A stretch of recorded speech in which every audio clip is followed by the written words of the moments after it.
আইসিএর অভিযান ঘিরে লস অ্যাঞ্জেলেসে চলমান অস্থিরতার মধ্যে ক্যালিফোর্নিয়ার গভর্নর গ্যাভিন নিউজমকে গ্রেফতারের হুমকি দিয়েছেন যুক্তরাষ্ট্রের প্রেসিডেন্ট ডোনাল্ড ট্রাম্প। এতে দুই পক্ষের দীর্ঘদিনের রাজনৈতিক বিরোধ আরও তীব্র আকার নিয়েছে। সোমবার সাংবাদিকদের এক প্রশ্নের জবাবে ট্রাম্প বলেন, আমি হলে গ্রেফতার করতাম। আমি মনে করি এটি দারুণ হবে। গ্যাভিন প্রচারের আলো খুঁজে বেড়ায়, কিন্তু আমি খুবই ব্যর্থ এক গভর্নর। তিনি আরও বলেন, আমি গ্যাভিন নিউজমকে পছন্দ করি। তিনি ভালো লোক, কিন্তু একেবারে অযোগ্য।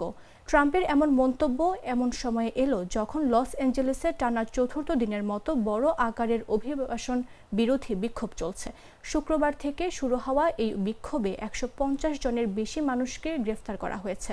সংঘর্ষে শহরের বিভিন্ন স্থানে গাড়িতে আগুন দেওয়া হয়েছে এবং ব্যারিকেড ভাঙচুর করা হয়েছে।